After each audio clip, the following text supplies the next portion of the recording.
First of all, thank you very much for coming. And my first question is, what was special? Why did you decided, you're a busy man, why did you decided to come to the business school outside European Union, outside, say, European culture, to come to Russia? What was special with that?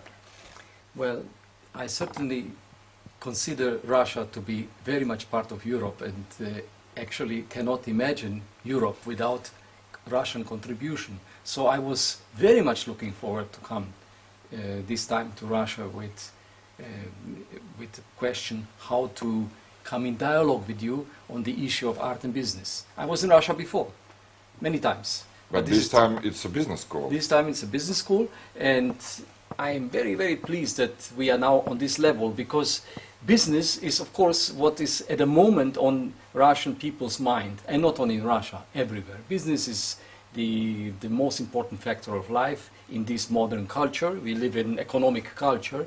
Therefore, we have to look at business very closely and very clearly, that it is not only about making money. It's not only about exchange. It's not only about transaction. It's about human being. It's about, you see, I always say the economy should serve human beings, not that we serve the economy. At the moment, everybody is trying to serve the Moloch economy, and that is fundamentally not the right attitude. Economy is there for human being. So we have to seek how to create environment in which economy becomes an instrument, again, for humanity. And therefore, art has a great contribution, because art speaks to the whole human being, not only to an entrepreneur or portion of entrepreneur, or not only to needs of everyday life. The art opens up the heart to the considering totality. And therefore, it is a very good instrument to start a dialogue between two very seemingly different disciplines, which is leadership and art.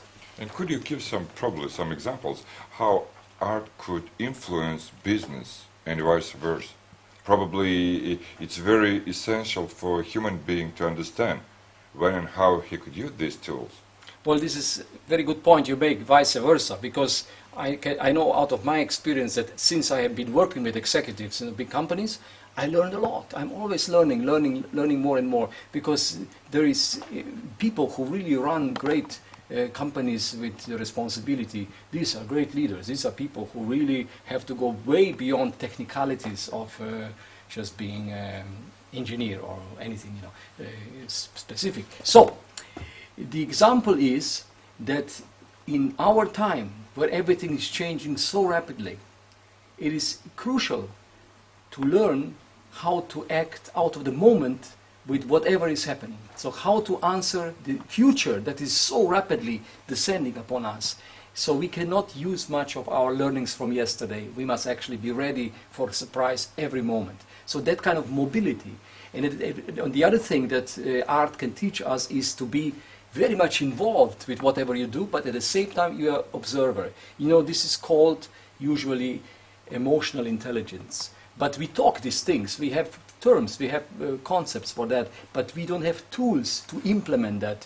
The business schools don't teach you how to motivate yourself, how to create architectural feelings, how to make drama out of whatever you do in order to bring the service to your customers to a higher level. So you don't know how to do that. So we have to help in business to help with our experiences of artists we have since centuries. It's a long time that we have been dealing with these emotional issues, and so therefore I think it's time now for dialogue.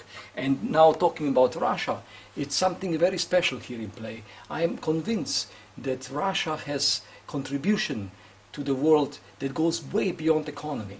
At the moment, it is seen only as a very lucrative market for business, a very wild east, a fast move for a quick growth, and also a lot of dangers, we know that. But it is seen only in a very one-sided way as a vast potential market, emerging market. But you know what it really is, what real emergence I expect to see in the next decades is the emergence of the power of the soul. That what is known as Russian soul, that is not just a fairy tale, this is a reality. What is hidden in the eastern part of Europe, represented by Russia, is what Europe needs the most in the future, namely to bring to the table, to bring to the fore these powers that are dormant, that are asleep in our depth of human experience. You know, the powers of trust, the powers of fire, the powers of genuine emotion, no emotion, I wouldn't call it that way, but passion for things. You know, the passion, the way we discover it in the Russian music, in the Russian poetry, in your writings. You know, this is enormous power that is there, and it is sort of being not looked at enough. Certainly not by business. Much more, we actually experience a Western model being put on the top of the Russian organizations as if that would be the right thing. No, that is not. Russia must find its own model, own way of running companies, and then we in the West or in the center of Europe, we can learn from. So this is what is going to happen in the future. If you can bring your identity as a motivating, as a driving power for organizing and for doing things, I think it is going to be contribution to the world, and there is a lot to be learned. Today you visited IBS Moscow, just one of the oldest schools in a country, met our executive MBA students. What could you suggest them? How could they change themselves, their lives, just to match the new waves in their lives? Yeah. Well, first of all, I have great respect for Russians I have met in this short period right now, and I am sure that there is not much one can recommend because they know very well themselves. You people know very well. But you're just suggestions. Yeah. Yes, I'll come with that. But I just want to say that lot that is being sold on management in Europe at the moment that comes from the West. In Russia, they don't believe immediately. In some more towards the West, they believe and they think, oh, this is the best way. But in Russia, they are very suspicious about this, let's call it American style or Western style of very perfume perfect, you know, spiritual, they call it even, all kind of things are rolling around.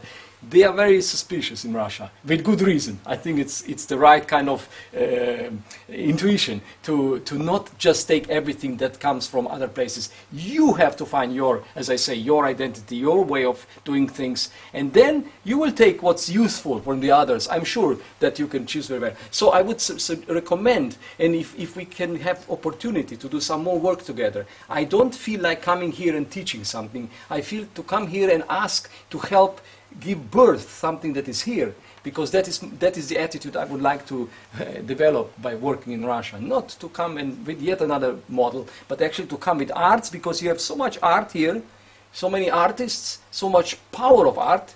That's almost like way of living, except in Moscow, I noticed, because here you only sit in a traffic jam, so you cannot even think of art. But the point is that traditionally, Russian connection with the earth, this deep feeling for the place where you are, this is something we don't have in other parts of the world to such a degree. So it must come out of the earth, it must come out of your tradition, it must come out of your deep region of the inner experience, and then it's going to be the real thing, and it's going to be very powerful. I think the world is waiting for that. It may take some 100 years, but never mind, it will come. Coming back to the roots?